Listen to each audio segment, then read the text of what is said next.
میں اپنے ساتھیوں سے اور ہمیشہ اپنی قوم کے لوگوں سے یہ کہتا رہا ہوں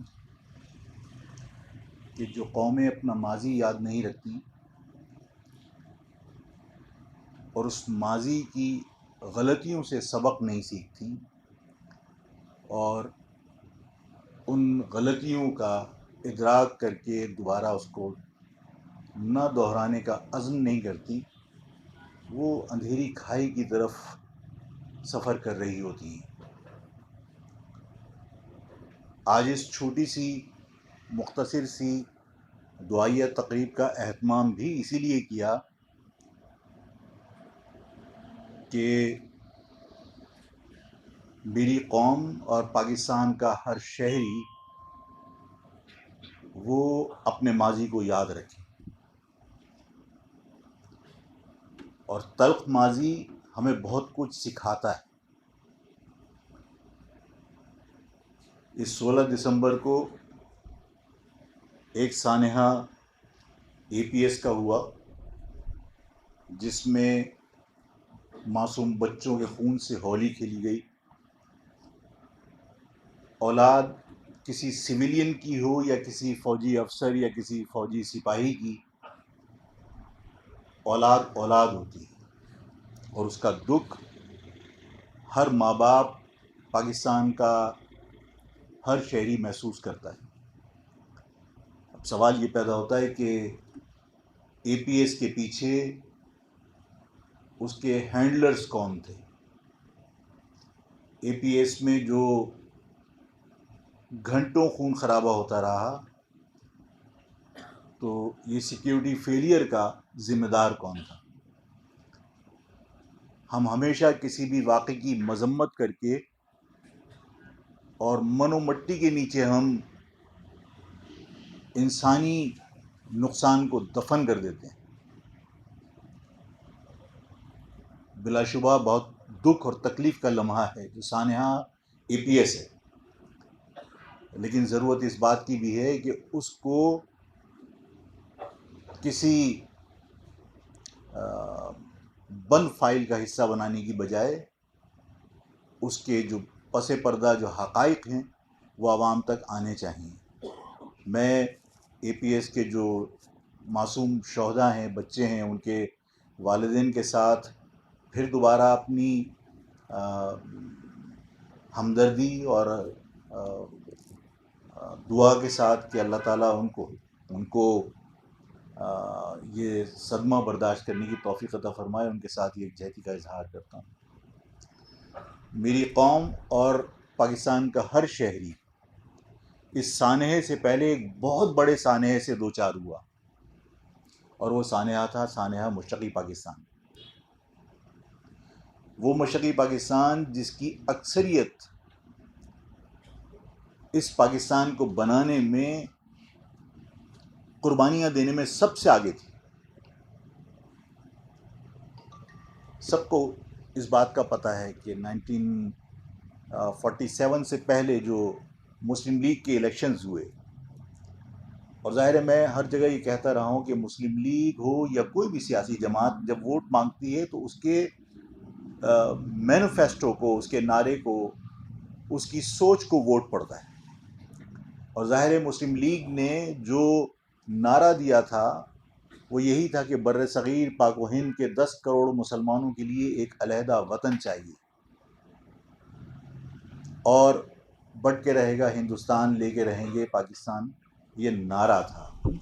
اس نعرے کے باوجود جو ماضی میں الیکشنز ہوئے 47 سے پہلے، جو ایک الیکشن سے پہلے ایک اور الیکشن تھا 40 کا تھا غالباً، میں غلطی اگر نہیں کر رہا، تو پنجاب سے بھی صرف ایک نیشنل اسمبلی کی سیٹ نکلی تھی، اور بنگلہ دیش سے تقریباً 100% رزلٹ تھا، کلکتہ سے، آسام سے، آگرہ سے، دہلی سے، UP سے آپ الیکشن جیتے تھے، بہار سے آپ الیکشن جیتے تھے، لیکن ان علاقوں سے جہاں آج پاکستان ہے وہاں سے آپ الیکشن ہارے تھے۔ یعنی آپ جب پاکستان کی حمایت میں ووٹ ڈالنے کے اندر آپ نے بخل کا مظاہرہ کیا، تو پھر آپ ان کی قربانیوں کو کم از کم ایکنالج کیجئے کہ جنہوں نے صرف ووٹ ہی نہیں دیے تھے بلکہ اپنے سر کٹوا کر یہ پاکستان بنایا تھا، جس میں بنگلہ دیش شامل ہے۔ مشرقی پاکستان کے لوگوں کو آپ نے خود دھکیلا ہے پاکستان سے دور،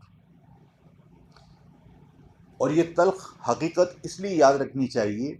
کہ اس ماضی کے تجربے سے ہم کچھ سیکھ سکیں، ہم ان غلطیوں کو دہرانے کی بجائے اس کا ازالہ کرنے کی کوشش کریں، ان غلطیوں کو نہ دہرانے کا عزم کر سکیں۔ سب جانتے ہیں کہ جب 1970 کے الیکشنز ہوئے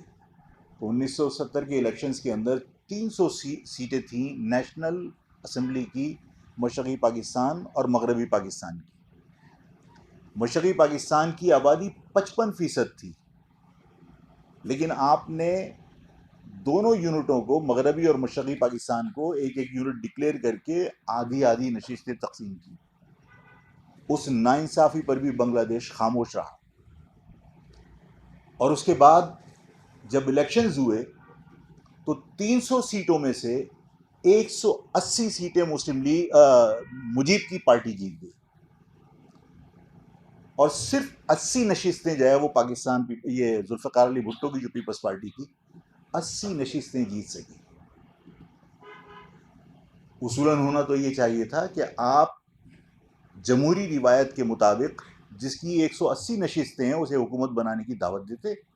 لیکن آپ نے انہیں حکومت بنانے کی دعوت دینے کی بجائے ان کا مینڈیٹ رد کر دیا آپ نے، اور آپ نے کہا کہ اسمبلی کا اجلاس نہیں ہوگا۔ ایک طرف یحییٰ نے یہ کہہ کر کہ اسمبلی کا اجلاس نہیں ہوگا ان کو اقتدار دینے سے منع کر دیا، اور دوسری طرف ذوالفقار علی بھٹو نے ادھر ہم ادھر تم کا نعرہ لگا کر پاکستان کو تقسیم کرنے کی بنیاد ڈالی۔ جب آپ نے مینڈیٹ تسلیم نہیں کیا تو وہاں احتجاج بھی ہوئے، اور یہ جب جمہوریت کا آپ جب خود احتجاج کرتے ہیں تو آپ کہتے ہیں جمہوریت کا حسن ہے، اور جب آپ کا کوئی مخالف احتجاج کرتا ہے تو آپ اس کے خلاف طاقت کا استعمال کرتے ہیں۔ یہ دوہرا معیار ہے۔ وہاں پر بھی جب آپ نے اسمبلی کا اجلاس بلانے سے انکار کیا، اقتدار منتقل کرنے سے انکار کیا، تو نتیجہ یہ نکلا کہ وہاں لوگوں نے احتجاج شروع کر دیا، اور اس احتجاج کو کچلنے کے لیے مارچ میں آپریشن سرچ لائٹ کے نام سے ایک آپریشن تھا، وہ آپ نے سٹارٹ کر دی، اور وہ آپریشن ایک دن نہیں چلا، وہ آپریشن پاکستان کی تقسیم کے اوپر جا کر ختم ہوا۔ آپ نے وہ آپریشن شروع کیا، اور وہ آپریشن چلتے چلتے 16 دسمبر آ گئی۔ جو بین الاقوامی مبصرین اور بین الاقوامی تنظیمیں ہیومن رائٹس کی جو ریکارڈ پیش کرتی ہیں اس کے مطابق وہاں 300 آدمی اپنی جان سے گئے، اور 1,00,000 عورتوں نے جو مسلمان تھیں انہوں نے اپنی عزتیں گنوائیں۔ اس کے بعد یہ جنگ رکی اور پاکستان دو لخت ہو گیا۔ آج ظاہر ہے کہ جس طرح شوکت اللہ فاروقی صاحب نے کہا کہ جو لوگ باقاعدہ پروفیشنل تھے، جو اس ملک کے محافظ تھے، اس میں کون سازش میں ملوث تھا، اس کا مجرم کون ہے، کس نے حکم دیا تھا، یا کیا حالات تھے، ان کو سپورٹ کسی نے نہیں کی۔ وہ ظاہر کسی اور خطے میں جو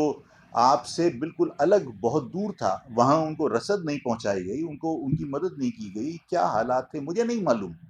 اور ظاہر ہے میں اس پہ تبصرہ اس لیے بھی نہیں کر سکتا کہ میں نے ماضی میں بھی کہا کہ جو حمود الرحمان کمیشن رپورٹ بنی تھی وہ آپ نے پبلک ہی نہیں ہونے دی، تو ظاہر ہے کہ اس قوم کو آگاہی کیسے ہو کہ صاحب کیا ہوا تھا اور کیا نہیں ہوا تھا۔ لیکن یہ ایک حقیقت ہے کہ وہ لوگ واپس آ گئے، لیکن وہ لوگ جن کو آپ نے البدر الشمس کے نام پر پاکستان بچانے کے لیے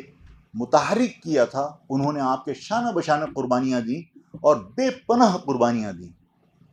ان کے مرد مر گئے، لیکن آج ان کی عورتیں، ان کے بچے، جن کی تیسری نسل جوان ہو رہی ہے، وہ وہاں پر قسمہ پرسی کی زندگی گزار رہے ہیں۔ ریڈ کراس کے ریکارڈ کے مطابق وہ آج بھی پاکستان آنے کے منتظر ہیں اور وہ بنگلہ دیش کی شہریت اختیار کرنے کو تیار نہیں ہیں۔ میں آج آپ کی اس تقریب میں، اس مختصر سی دعائیہ تقریب میں پھر اپنے اس موقف کا اعادہ کرتا ہوں کہ مہاجر قومی موومنٹ پہلے بھی کہہ چکی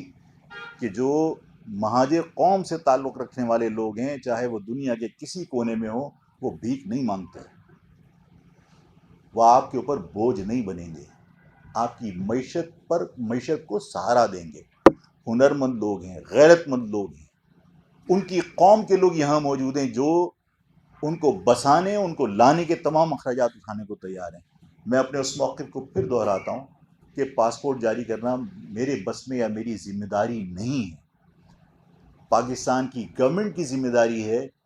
کہ وہ لوگ جو اپنے آپ کو پاکستانی کہتے ہیں، وہ لوگ جنہوں نے پاکستان بچانے کے لیے اپنا تن من دھن قربان کیا اور آج بھی بنگلہ دیش کی آفر کے باوجود وہ بنگلہ دیش کی شہریت اختیار کرنے کو تیار نہیں ہے، پاکستان گورنمنٹ کی ذمہ داری ہے کہ ان کو پاسپورٹ جاری کریں۔ ان کے لانے اور ان کو بسانے کے سارے اخراجات مہاجر قومی موومنٹ بھیک مانگ کر پورے کرے گی اپنی عوام سے، لیکن وہ کسی پر بوجھ نہیں بنیں گے۔ یہ میں آج پھر اعلان کرتا ہوں اور حکومت سے مطالبہ کرتا ہوں کہ خدارا پاسپورٹ جاری کرو۔ اسی مختصر سی نشست میں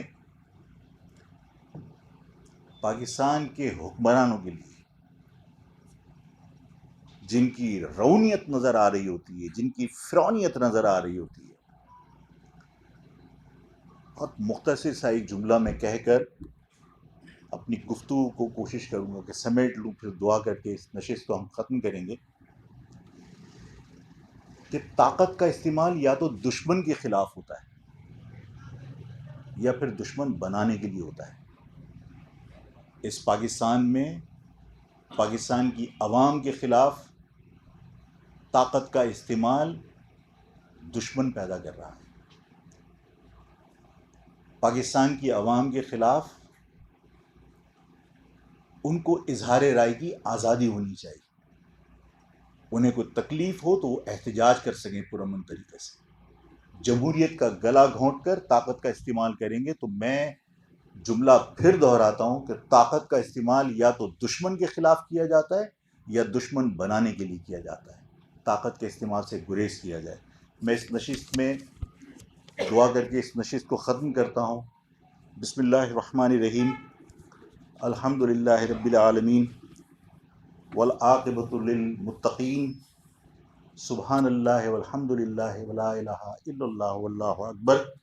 ولا حول ولا قوت الا باللہ العلی العظیم۔ یا رب العزت، یا اللہ پاک، اس پاکستان کو میرے بزرگوں نے بے پناہ قربانیاں دے کر حاصل کیا ہے۔ یا اللہ اس ملک کو ہمیشہ قائم و دائم رکھ۔ یا اللہ اس ملک میں جو لوگ اپنے ذاتی مفاد کے لیے، اقتدار کے لیے، اپنی پوسٹوں کے لیے اس ملک کی سلامتی خطرے میں ڈال رہے ہیں، اس ملک کا مستقبل خطرے میں ڈال رہے ہیں، یا اللہ تعالیٰ ایسے تمام عناصر کو جو اس ملک کے مستقبل سے کھیل رہے ہیں، یا تو انہیں اللہ عقل دے دے، انہیں اگر ان کو راہ راست پر لیا، اور اگر ان کی نصیب میں راہ راست نہیں ہے، ان کے نصیب کے اندر یا اللہ پاک اگر ہدایت نہیں ہے، تو یا اللہ ایسے عناصر کو جو اس ملک کے خلاف سازشوں میں ملوث ہیں انہیں تباہ و برباد کر دے، نیست و نابود کر دے۔ یا اللہ پاک جو اے پی ایس کے معصوم بچے شہید ہوئے ہیں، دکھ ہے ہمیں یا اللہ، لیکن اس کے خلاف، اس واقعے میں جو لوگ ملوث ہیں اور جو ان کے ہینڈلرز ہیں، یا اللہ پاک انہیں اس دنیا میں اور آخرت میں بدترین انجام سے دوچار فرما۔ یا اللہ اس ملک کو میرے بزرگوں نے بے پناہ قربانیاں دے کر بنایا تھا، ان کی اولادیں آج رانے درگاہ ہیں اس ملک میں، یا اللہ ان کی اولادوں کو ان کے بنائے ہوئے وطن کے اندر عزت عطا فرما، احترام عطا فرما، ان کو بہتر مستقبل عطا فرما۔ یا اللہ پاک تو اس ملک کی سلامتی کے لیے جو لوگ لڑ رہے ہیں، جو لوگ قربانیاں دے رہے ہیں، چاہے وہ محاذ پر ہیں چاہے وہ ملک کے اندر ہیں، یا اللہ ان کی حفاظت فرما اور ان پر اپنا رحم فرما، ان پر اپنا کرم فرما۔ یا اللہ پاک جو لوگ پاکستان کے لیے قربانیاں دینے کے بعد، جن کے لواحقین، جن کے معصوم بچے، جن کی عورتیں آج ریڈ کراس کے کیمپوں میں مشرقی پاکستان میں، بنگلہ دیش میں موجود ہیں، یا اللہ پاک ان محصورین مشرقی پاکستان کے لیے آسانیاں فرما، ان کے لیے حکومت کے دل میں نرمی پیدا کر، محبت پیدا کر، وہ یا اللہ پاک پاسپورٹ جاری کریں اور ہمیں اس قابل کر کے ہم ان کے لانے اور بسانے کے بندوبست کر سکیں۔ صلی اللہ تعالی علی خیر خلقہ محمد و آلہ وصحابہ اجمعین برحمتک یا ارحم الراحمین۔ لا الہ الا اللہ محمد رسول اللہ۔